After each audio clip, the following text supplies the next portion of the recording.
Okay, it is Bronson Modern Gods back. I'm John. I'm Richard. And this is Mr. Longbox Love Affair, a.k.a. Michael. Michael. That might be an important thing to ask a guest before they come on, what their real name is. Who are you? Just a tip for any aspiring YouTuber out there. It's great to finally meet you. We've been talking about having you on the show forever. We are all three working men with lives outside of comic books. Shocking, it's true, but so glad to have you. Yeah, glad to be here. I know we've had a lot of fits and starts with trying to arrange it, so. All I had to do was come all the way across the country. I'm my neck of the woods. Are you from Baltimore? Or DC. DC, okay. So, Richard, he's wearing your shirt right there, your Love and Rocket shirt. That's a great shirt. Oh. Michael, first of all, for people that may not, I can't imagine anyone that watches our show not knowing about your show, but give yourself a plug and tell everybody where they can find it. Yeah, so I'm LONGBOX LOVE AFFAIR on YouTube and Instagram and whatnot. Do mostly comic book hauls. So show off the comic books I buy in a given week or at a convention. Like, for instance, Baltimore Comic Con. My buddy Sean, Qwerty Comics, he and I are doing hauls every night and just showing all the books we got and just hoping that people can enjoy and give us feedback on our purchases. So you were not foolish enough to try to live stream from the event. Yeah, no. I can't. I want to try to polish it a little bit. So for everybody that's watching the live streams, we sense your frustration. The Wi-Fi here is awful. Keep in mind, all this will be edited and on YouTube later this week. So if you're struggling to view it, don't worry. You'll have it in a nice, easy to view way later because it's all saved to my hard drive. Michael, what did you buy today or yesterday? Well, first of all, first impressions of the show. Well, Baltimore is the comic book collector show. I mean, this is a show that I stopped coming to maybe 10 years ago and then reinvigorated about 5 years ago when I started doing YouTube. And I was like, it's really a great show for comic book collectors. So it's not so much pop culture. There's cosplay, but it's not so heavy in the stuff that I don't get into. It's really comic books, artists that I love. And I just love the show. I came for Art Adams. I wanted to get a sketch, and hopefully he's working on it. So we'll see tomorrow at the end of the day if he actually gets it completed. So, but I come also to pick up too many comic books. And you said you took some time off. Is this the first time you've been back since you? No, I've been back for maybe 4 years or so. Yeah, but I had a little break. What do you think about yesterday and today so far? We've shared our opinions. Let's hear yours. It's a quieter show this year. Yeah. I mean, Fridays are always quiet. It's a great day to come and get in line for the artists and sketches and just get that done. But it's generally quiet even today on Saturday. It's shocking, but it's a great show. This first show I've ever been to where Jose Luis Garcia is here doing sketches. Dear Lord, Bronze Age fans. It doesn't get better than that. You've got a little bit of a haul. Richard, I'm sorry. I'm monopolizing. You have any questions for Michael? No, I found your channel because I was looking for someone to. I like to watch people share their personal experiences, and your channel was full of that, especially when you revealed your AF-15. Oh yeah, yeah, that was so special because I also that's my Grail book, and to see you get yours, and you were so emotional about that that it was endearing, and I so your channel is definitely on my watch list, so I just wanted to say that. I appreciate that, and I had to cut that video in the middle because I didn't want everyone to be like, "Oh, why is he crying like a baby?" or whatever. But I had to take a moment and just be like, this is. I've never thought I'd ever have this book. I never thought I'd have giant size X-Men or anything below X-Men 250, and to be able to complete those runs, I mean, it's just amazing. Now, I wish I bought my AF-15 now versus last year because I could probably double the grade for a little bit less money. So that hurts a little bit, but it's my baby. I love that book. I'm not selling it. It's mine. What's left after AF-15? Well, I have all the Spider-Man, Amazing Spider-Man, so I don't have to worry about that. AF-15 was sort of the icing on the cake. I have all the Uncannies, and those are the two runs I really wanted to situate. Everything else is like if I have books I want to upgrade or just other keys that I want to have in my collection. As a kid, I looked through the Overstreet Price Guide, and they have pictures of comics that just sort of sat with me. So I want to get some of those, whether they're valuable or not. So it's like one that is valuable is FF4. I want to get FF4 because that was just sort of a big Silver Age book that was always in the price guides and Red Trunks. Yes. So I got to get that. And so there are a couple Fantastic Four books I'm looking to pick up, but not the whole run, just a couple of those. And then just things here or there. Like this con, I've been picking up some of the Neil Adams Batman and Detective run. So actually, to segue. Sure. Yeah, to segue. So I've been picking, this is one. So Batman and Robin 235. The glare is there, but you got some Talia, they got some Ra's al Ghul. This is like my sweet spot for Batman, and so the Bronze Age Batman, this is a really solid copy. I got a better deal than $85, and Nice. but the con's interesting because you see dealers that are selling the same book, maybe the same condition. I got it for less than $85. Some are selling it for $250. So it's like you have to do your homework. Right. There's a guy that unnamed here selling a Miss America 1, one of my grails, 2.0 with tape for $2,300. This booth over here has a 7.5 slab for $6,000. Oh, A bit of a difference in price and condition there, but I'm not sure if they're too low or if he's too high. yeah. I mean, several years ago, the first show back after COVID, everyone was here and everyone was ravenous because, you know, the cons had stopped for a while. And speaking of FF4, the Namor issue, that book in a 3.0, I saw it slabbed, same grade, a booth apart for $3,000 and $4,000. Got a shop. Yeah, you got to look around. What else? All right. All right, So did yeah. you get that to get signed or? Well, so I did. Yeah, I picked up classic X-Men 1. I actually don't have this book. No? I Wow. thought I did. I used to have it. Or it might have been my uncle's. I'm not sure. So I got a good deal on it. I paid less than $20 from it from a local dealer who knows me. And I may get it signed when I pick up my sketch. Or if he doesn't do my sketch, I might just leave with it. Hold that up for a second. Yeah. I was managing a shop in Monterey, California when this came out. We had a case and a half in the back room we could not get rid of.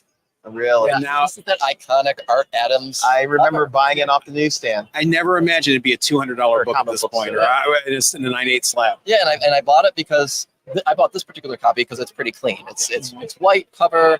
The spine is really nice. It could get 9.4 to 9.8 depending on how the grader is feeling that day. What do you think of the John Bolton backups? You know, I haven't looked through these books in ages, so I need to refresh my memory. Because they had new, because the page counts were more here. Yeah. So they had to fill up, you know, it was originally 17 pages. They had to fill up the extra 5 to 8 pages with new backups by Chris Claremont and John Bolton. Chris Claremont writing, you know, behind the scenes stuff each issue. But then you have this John Bolton art where it's like he's drawing with. What do you think about John Bolton? Do you like? I'm not a fan. It's ugly. Yeah, not a fan. I'll say it. It's just ugly art. Well, I have something to look forward to. I know. If you like that, check out Marauder the She-Wolf by Claremont Bolton. All right. More ugly women. And this, I can tell you a lot about this book. Oh yeah, Captain America Annual 8.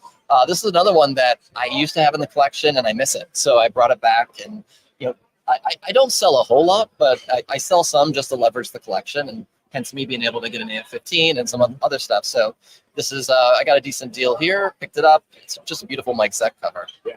People buy it for the cover. The Yeah. story is funny. Have you ever, either of you ever No. read the story? It's been ages. Okay, so Cap and Wolverine are obviously on separate sides, wanting to achieve the same goal. Wolverine, without spoiling it, is Wolverine. So someone gets severely hurt. And Cap spends an entire page at the end of the book scolding Wolverine and telling him, "You will never be an Avenger." Well, And here we are. here we are. Brian Michael Bendis. Let's make him an adventure. You know, someone smartly or not decided to make the Avengers Marvel's Justice League, all the heavy hitters. Growing up, we would never imagine Spider-Man and Wolverine being Avengers. No, and I mean they tried with Spider-Man, but I think he was on for like an issue or two and then get kicked out. When Byrne was writing the book. Yeah. All good stuff. Speaking of Spider-Man, another great segue. You're good at this. You know, I had these all planned out. So this is a book I didn't plan on picking up. I think I got it for $25. It's Spider-Man 124 First Man-Wolf. The lights here are awful in terms of the glare. There you go. But there we go. So I actually own this book already. I found this for $25. And I was like, I need to pick it up because I think I bought it not too long ago for more than $25. So you have the Power Records version. I don't think so. Guy over here has it. It is the regular story with the 45 record that reads it with music Oh, and that's dramatics, and I can recite it by memory because when I was in grade school, I had it and I played it and over and over. Yeah, no. This underrated book, underrated series. Go ahead and show everyone. Yeah, so I just bought these right before coming to your booth. So Dr. Solar, this is gold. Is this Gold Key? Yeah. So the Magnus Robot Fighter and the Dr. Solar runs. I don't have many of these issues. Did you like Valiant? I love Valiant. There you go. Yeah. And so like these were books that you never found in your shop as a kid. I started collecting comics in '91, and so Valiant Comics was started then. My uncle and I got into it, so it has a special place in my heart. So this is like an origin issue, iconic cover. So I picked this one up. The thing about the Gold Key issues is they don't have their number. You have to write the number on the back of the backing board. Yeah, so I use Key Collector, not to plug them, but I use them to figure out the ones that I wanted to pick up and the issues numbers that they were. And I picked this one up. It just looks like, what is this, an homage, or maybe this was homage by like the 10,000-Foot Woman or something like that. Sure is. So they're just really beautiful painted, I think it's painted artwork, these iconic covers. I don't know if you watched the show, but I'm a huge Valiant guy. Yeah. And I just got my Harbinger 9.8 pink cover last week or the week before. Yeah, you showcased it last at a local Comic Con. The guy had 300 on. I think I got it for 170. And I got a Magnus 9.8 for $80. So if you're a Valiant guy and you haven't got your first year of Valiant slabs yet, now is the time, because the pricing is really good. And I love that you're going after, I have a 1. Do you have a 1? I used to. Okay. I used to. I had a really bad copy of a 1, so I sold it. None of them are good. No, I guess not. So I would love to find that again. I do have a Magnus 1. Okay. So that would be nice to find. Other ones would be nice to find. The same dealer had other Magnus books, but I didn't really want to buy any of the ones but Solar. I mean, the ones that this dealer had were so nice. They're clean. They're not afraid. Yeah, and I do. Speaking of the 9/8s and the pre-Unity Valiant stuff, that's what I'm done after Unity, exactly. Yeah. So I have a bunch of 9/8s already, but I'd love to add to that. I don't have a 9/8 in the Pink Harbinger 0.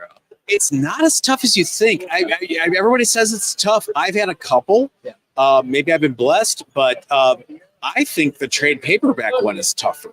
Oh, you want to know what I think is tough is Harbinger 6. Harbinger 6 with the coupon is black cover, right? Cover. I just bought from a local dealer. They had a slab sale, $25. Solar Man of Adam 10, 9/8, second print though, but for $25. You want to tell them or should I? Go ahead. I got it for $10 last week. 9/8? Second print, Solar number 10. Why am I? It's crazy. Okay. Because we know people want the pre-Unity Valiants. Yeah. We know it. Yeah. A lot of the dealers see it as dead stock. Right. And I'm trying to pick them up. I have Shadow Man 1. I have the Harbinger 4. Is it the Jack Boniface issue? Yes. Or Exo 4? Exo 4. Harbinger 3 is first Eternal Warrior or something like that. Harbinger 3, I think, is that Exo stuff. There you go. Thank you. Axe or something. I mean, Guys, people know what we're talking about. we used to be able to recite all these things from memory. I used to read those continuously over and over. Now I just don't have the time.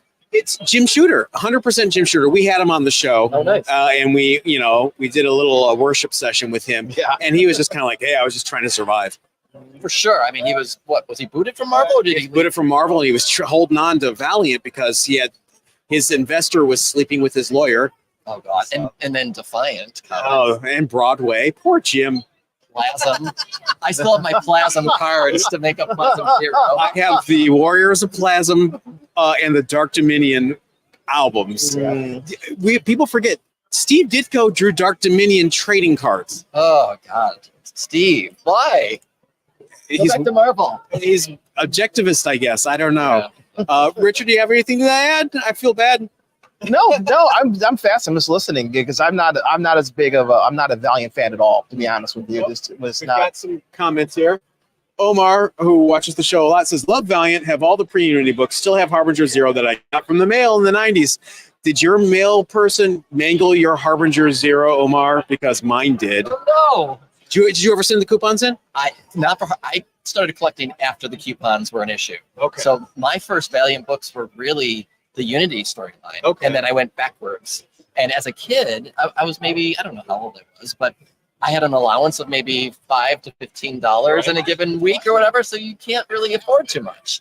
So getting those pre-Unity books off the table until later. I managed to shop in Monterey, like I was saying at that time. I was in the Army, and that was my weekend job. And we ordered so heavy on Valiant when it came out with the wrestling books, the Nintendo books, and the first wave of superhero books. And then they didn't sell. No one wanted these books. So when I got out of the Army about a year later, I went in the back room and I said, does anybody care if I take a bunch of these Valiant books? Because I love them. I took home long boxes of Harbinger 1 through 6, Magnus 1 through 6, the Nintendo books. I had my own booth at a comic show in Cleveland. I set up and I put all these books out. Unity hit. Yep. I traded Harbinger 1s for an Avengers 4 that I still have. Oh, wow. An 8.5. Well, one of my first comic book hauls when I joined YouTube and started creating a presence, and not many people watched it in the very beginning, but I bought 2 short boxes of Valiant comics on Craigslist. So I went to this person's house. It was maybe 10 minutes away from me.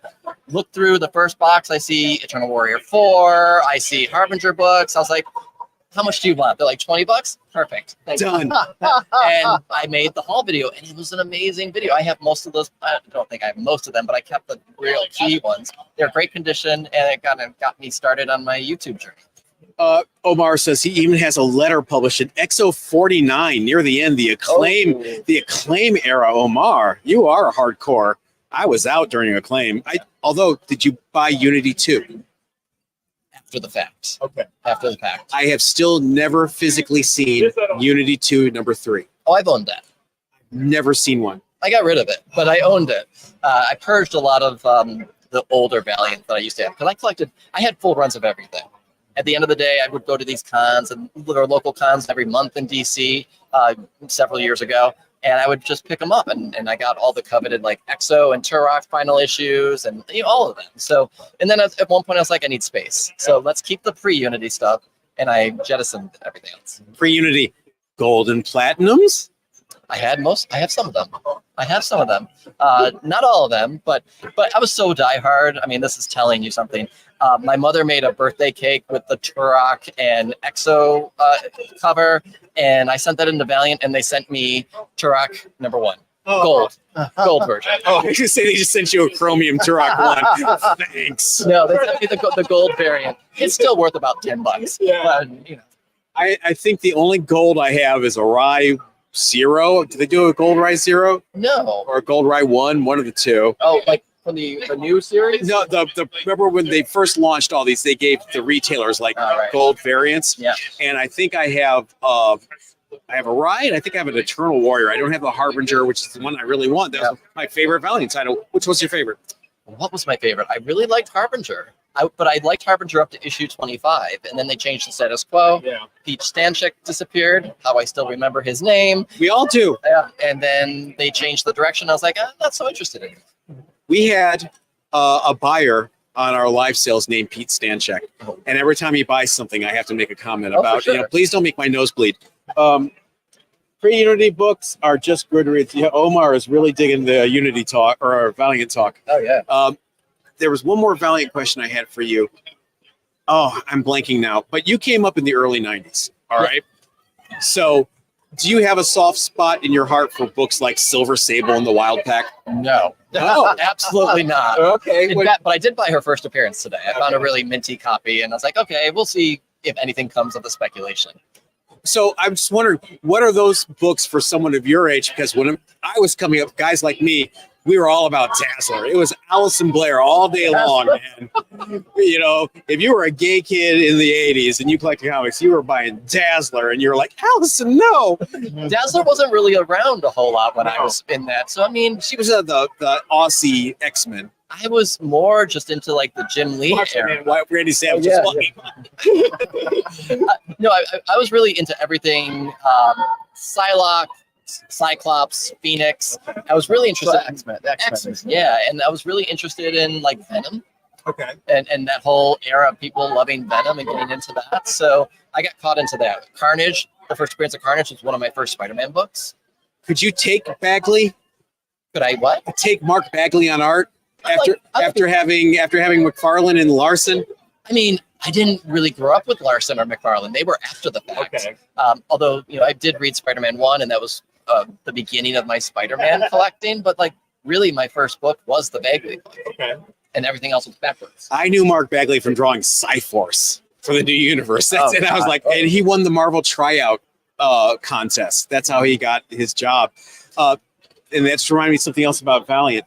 You never read the New Universe books because you were too young. You realize Jim Shooter recycled all the original New Universe books for Valiant. Oh, really? Cyforce is Harbinger is DP7. Okay. Magnus is Justice. Starbrand is Solar. Who are the other ones? I'm blanking now. Cyforce.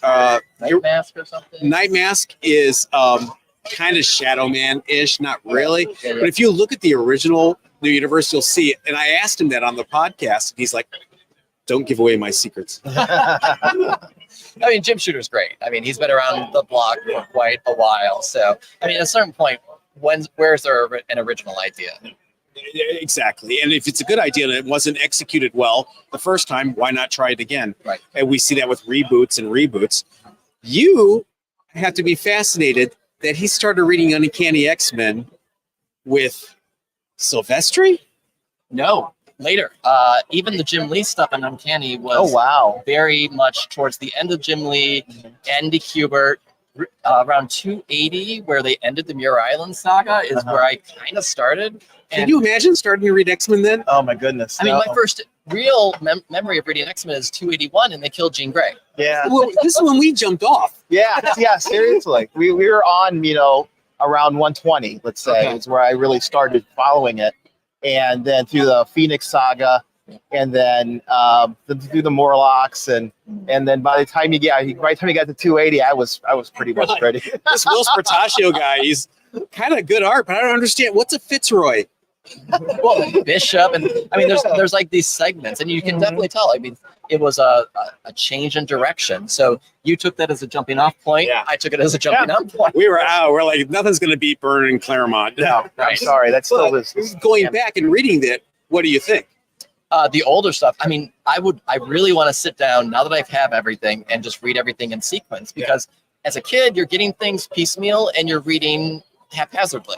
And I loved it. I loved it all. I would reread a comic like 70 times because that's what you did. And you didn't go to the conventions and have piles of books. Right. So I love the Byrne run. I'm recollecting the Byrne run. I just want to have doubles of my favorite issues. And I'm a little bit like, am I a hoarder? What is wrong with me? You're doing the same thing. Yeah. It's hard to pass them by, when you see them, I bought like issue 97 or 98 today, a Sentinels cover. I can't remember what it is, for $25 or $20. And I was like, great condition. It's not tattered.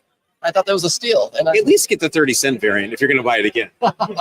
I'm such a bad observer of that. I just get excited about the cover, the art. Yeah. It's just, you have to keep us posted on your channel about your rereading this sequence, because I think if you start from the beginning of the new X-Men and you get to issue 200 where Magneto's wearing his jumpsuit, right, and he's a good guy, you're going to be like, what happened to this book?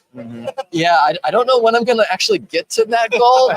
I mean, I'm actually using Marvel Unlimited to kind of catch up on some of the X titles I'm not picking up, because there's just so much, and I feel like after Hellfire Gala, that I'm just missing stuff when I just have been collecting X-Men, the main title, not Excalibur. Do you know what's going on? A little bit, yeah, but I want resolution. I want to figure out what's happening. Well, Tom Brevoort's now editing the X titles. Oh. And so there's heavy hinting it's going to be clean slate. Oh, not again. Well, he's saying an end to the Hickman era. Oh. Interesting. I didn't hear that, but I did hear Chris Claremont yesterday in his panel talking about his lack of joy for the current run. Yeah. And it was interesting to hear him think about how he called the X-Men basically now racist, because they're segregated. Yeah, they're segregated. They're keeping everything separate. And when he puts it that way, What was X-Men about? equality, acceptance, And mutual respect and living together. And now it's like, nope, we're going to our own island. F you, humans. Yeah. right. I mean, yeah, that's The Sentinels kind of, yeah. I mean, Stop with logic. I'm up for any shakeup, but I am getting a little tired of what's happened right now, and I feel like there's been a lack of follow through, and just kind of the stagnantly followed along. So we'll see. He loved it. I love Powers 10, Powers, yes, but now, you know, the whole rebirth is a crutch, I feel, and I think I don't mind a reboot so that we escape that kind of mindset, and you know, death is death, and there's more of a challenge to it. So yeah, I'm for it. You're hitting a new demo. Omar is like, again, I matched this reading time frame exactly. Incredible. You guys got screwed. I mean, 90s were okay, but Yeah, no, 80s Bronze were- Age, yeah. Copper Age. I mean, I love a Bronze Age book. I I love a see that, Copper Age. yeah. So, yeah, so that's the stuff I grab. Well, remind everybody where they can find you again, please. LONGBOX Love Affair on YouTube. Definitely check it out. Subscribe. I've been posting every night after Baltimore Comic Con. So I did my first video last night with my buddy Qwerty Comics. So check him out. I think you're gonna maybe even talk We're with gonna bring him. him right in. Yep. So, And yeah, so subscribe there, and we'll be doing a comic book haul tonight. I'm sure to show more of the books. I only showed you a fraction of what I picked up. well, we're here tomorrow too, so stop by and see us again. Yeah, Great to see sounds you. great. Finally Sean, getting on the show. All right. Thanks. I'm taking my book so you can't steal them. I know, right? Come on over. We're alive. Come on over. Show some books off. Well, we're going to be joined right now by Sean from Qwerty Comics. QWERTY_ or just one word? I think it's period. Period. Oh, you don't even know. Remind everybody where they can find you. You can find me on Instagram at Qwerty Comics, and then also YouTube as well. Okay. And how long have you been doing YouTube? A little over a year. Okay. And we're digging the Storm shirt. Yeah, I saw love that, it. right? Yeah. Character? Is it your favorite, really? Oh yeah. When did you start reading? Oh, when I was a kid. So my brothers, I have an older brother and a younger brother, and my older brother pretty much followed whatever he did, and so he loved comics. And my mom worked at JCPenney, for those who know, and she used to get the holiday comic. The penny packs. Yeah, and so she would get it was 50 comics, and we Wow. read them all. It was probably I had someone try to sell me a Young Men for the packs with Human Torch Golden Age as, the original. Yeah, I had to send that back. yeah. So my brothers and I, we were just hooked, and I always loved X-Men, and so I was really drawn to them. Late 80s. Okay. Late 80s, early 90s, and then my 40s. Let's make it like the grandpa. I started reading X-Men in 1. I'm like, holy crap! I was wrapping up my first round of comics in '90. I was quitting comics. Yeah. But yeah, my brothers and I, there's a local comic shop that was really far away. So during the summer, we would walk to it, and it was a good hour walk. Oh, man. And we would go there. You were devoted. Yeah. So we would save up all our chore money and go there, and I would buy all the X-Men books that I could. That was in the 90s. Okay. And so what do you collect now? What do you look for? Is it anything specific in your goals? Well, my ultimate goal is to complete my Uncanny X-Men run. Okay. Okay, by complete, I mean, what's the first issue? 94 or 1? Oh, one. A one. Okay. So I have all but one. Oh, wow. And last year at last Baltimore Comic Con, I bought 3 number 2s. So you're going to trade them in for a 1? I don't know. It was the first day, and I was like, oh my God, I see it. And I went to grab it, and it was a good price. And then literally we went around the corner. I was like, no, I need to get this one. And then on the last day, I was like, that price is really good.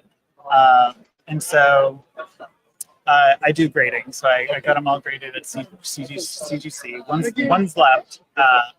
And then I will slowly part with them to fund the X-Men one. But it's mostly X-Men that I Anything here catch your eye? X-Men 1? I can't afford it right now. So what my channel's mostly about is obviously keys and collecting them. I work at a local comic book shop, in Portland, Oregon. You came all the way across the country for this. Yeah, so I did it last year to meet Michael for the first time. So we've been like online friends, and I was like, let's do this. And but I'm gonna name plug my comic book shop. It's Excalibur Comics in Portland, Oregon. EX or X? Yes.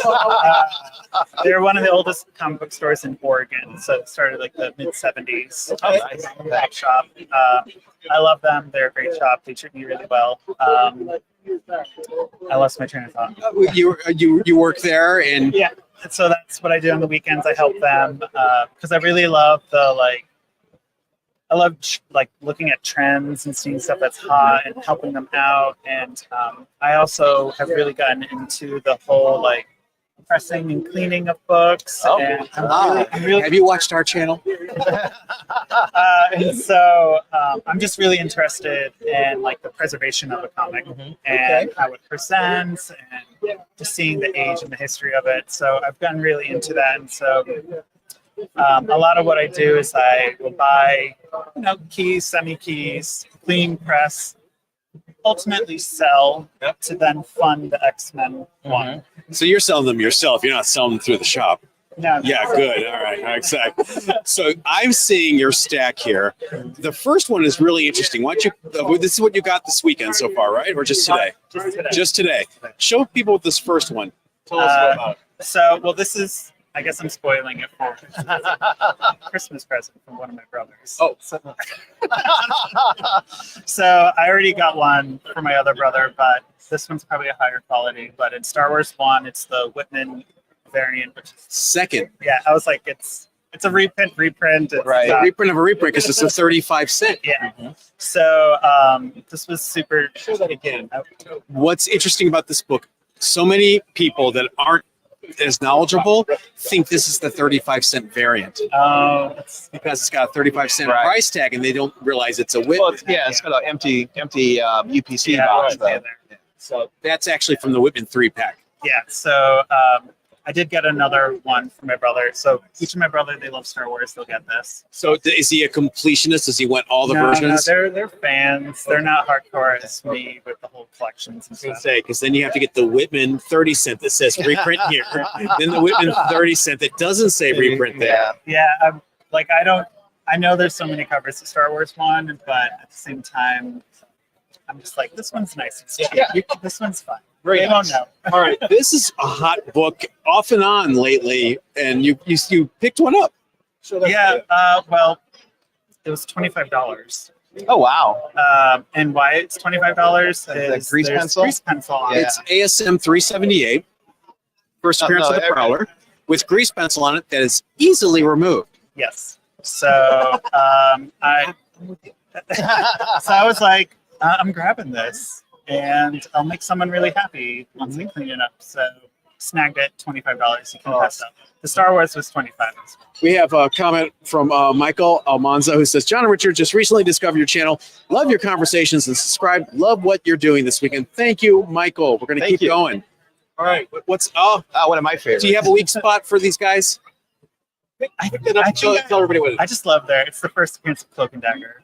Spider-Man number 70 or 64. 64.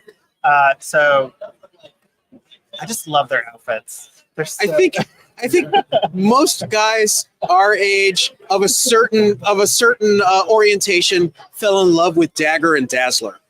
yeah. So I was like, I'm gonna get this at this con, and I just was waiting for the right price. And so I think I actually snagged it like right over there. And so I just was hunting for it, and I was like, I'm only gonna pay under this amount. And then the guy was like, yeah, awesome. So You like Dagger. I love it. I love the combination of Dagger, and Cloak. I think are just that dichotomy is amazing. Yeah. Great so, character. and I think this cover is amazing too. I think Yeah. Is that it's Ed Hannigan, right? I think it's Ed Hannigan. Oh, you're Yeah. don't quote me on it. Definitely Ed Hannigan.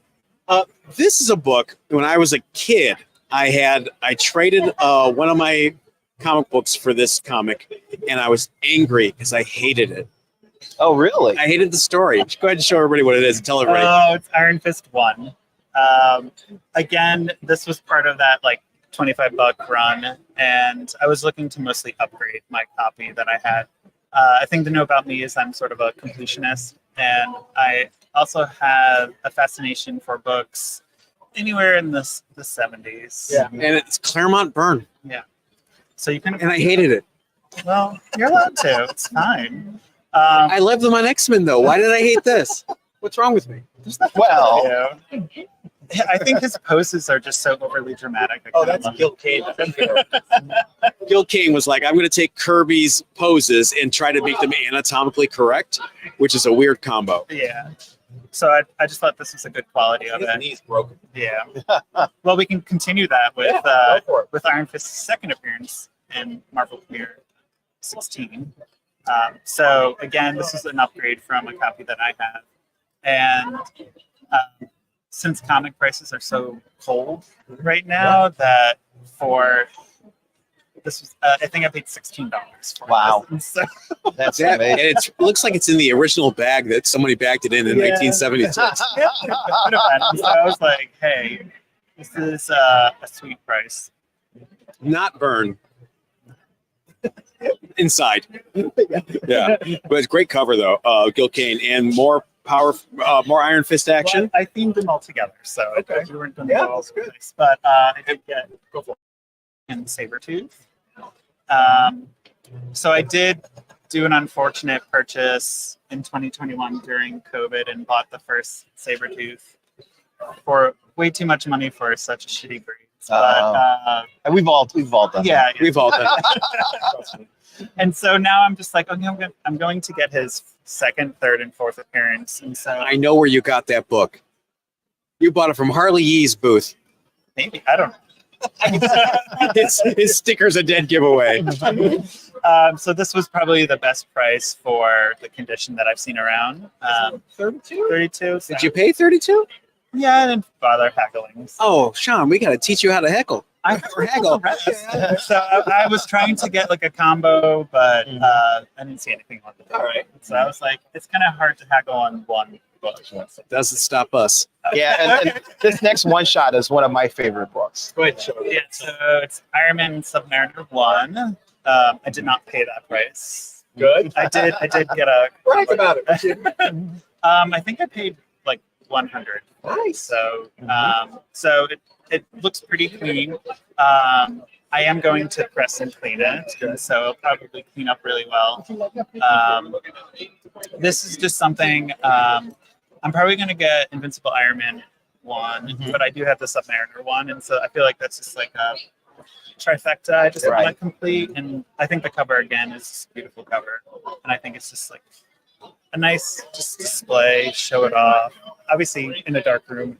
Do you know the story? Do you know the story why this book exists? No. I'm like, So, Tales to Astonish ran Submariner stories. yes. Tales of Suspense ran Iron Man stories. They decided with the May 1968 issues to spin all those characters off in their own books. Problem was, those two character stories were ahead in getting stories done in inventory. So there was an extra half issue story left for Tales of Suspense for Iron Man and one left for Submariner. And so what they did is they put this out to get rid of that inventory first, then they launched them in their own books the month after. Essentially a throwaway book. It's a throwaway. It's a special once-in-a-lifetime issue. Yeah. I just think it's such a beautiful Yeah, story. April, I the love next that month, cover. May 68, they had their own books. Exactly. It was a way to use inventory they already paid for without wasting Makes it. sense. And A book from my childhood. Go ahead and show everybody and tell everybody. underrated still. Yeah, Nova 1. So I unfortunately in 2021 again I made a purchase of this, and naive me didn't bring my At the black height of the I comic know. boom. So I did spend Oh, no. more than this on. Again, I got this a little bit cheaper, but I spent like maybe 150 on a copy that I thought was like pristine, and then it had color touch on it. Oh, So it's on a Nova? I don't. It was like over here or somewhere, and I was like, "Why?" I felt stupid, No, but I was like prepping stuff to send out, and I was like, "Oh, I see something there." And so, not all collectors are nefarious too. I mean, sometimes kids Yeah. will color books to make oh, them look. I see that all the time at Yeah. the shop. So again, this was just to upgrade the one that I have. That's nice. I that's one of the books that I still think people should buy because eventually the value of that book is going to skyrocket. Yeah. So 76 when that book came out, I was in grade. And exactly. I can't cuss on this podcast. You're lucky.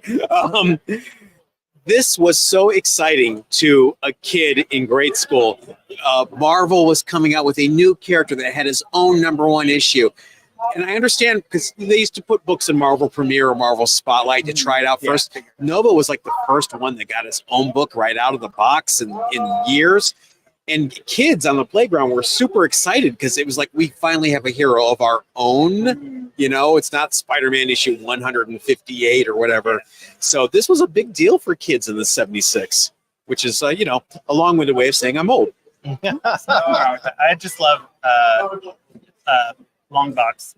Got me onto more of the cosmic books, and so I've been slowly like integrating them into my collection. You got to get Quasar. Oh God. It's the most cosmic book and the best written book. You'll love it. Okay, moving on to one of my favorite books of all time. All right, the one of Richard. Go ahead, Richard. You take one. No, you go ahead. Okay. Show everybody. Well, I only grabbed this because it was $10. Oh, you're kidding me. It's a little beaten up. Yeah, it was $10, and it's a newsstand, but it's Mighty Thor 337. First. And we've got First Beta Ray Bill, one of my absolute favorite books, and you've got Louise and Walt Simonson over here. Are you thinking of getting it signed? No. I'm more of a purist. I don't know. I'm okay without something being signed. Totally understand. Walt Simonson is one of the few signatures I think actually accents a book because he draws this little dinosaur on the bottom of the book. I heard his line was like 5 hours long. Yeah, well, there's another reason not to. So I think I'm okay not waiting. But are you a fan of Beta Ray or? No, to be honest, I grabbed this to clean press and sell. So. Sorry. This book single-handedly got me reading Thor again. Oh, it really did. You know, I think it's a beautiful cover, but unfortunately, it's not going to stay in the permanent collection. There's a Beta Ray Bill walking around somewhere here. We saw it when we were eating some Jimmy John's. Richard, I take this one too. Another one, but I am a huge Doom fan. I think there are a number of Fantastic Four issues that are just amazing. And why don't you go ahead and show? Yeah, and again, this one was $25. Oh, like I got some steals. You did. Versus last year, I did not, but it's Fantastic Four 57. Beautiful Kirby cover, and ironically, my shop just got this in right before I left. $25. They were still processing it, but in that Nice dodge. in that collection, there's also a first Galactus and Silver Surfer. Oh wow! So I was like, I would like that, but I have yet to receive notification that they purchased. So crossing my fingers that I'll get it, but this was part of it, and I was like, oh. And I was like, I love this cover. It's beautiful. And then for $25, you can't beat it. Yeah. Well, fantastic. Sean, remind everybody where they can find you. So you can find me at Qwerty Comics on YouTube and also Instagram. Spell that for people. It's like the keyboard, QWERTY, and then comics. You know, just look at your keyboard and that's how you can find me. So yeah, Instagram. I do have a Facebook, but it's just repost of Instagram and then YouTube as well. Awesome. Thanks so much for joining us, and happy hunting. Absolutely. Thanks for your time. All right, we'll catch you next time. Everybody, we are going to take another break, and we will be live streaming again later, so we'll see you in a few. Okay. See ya.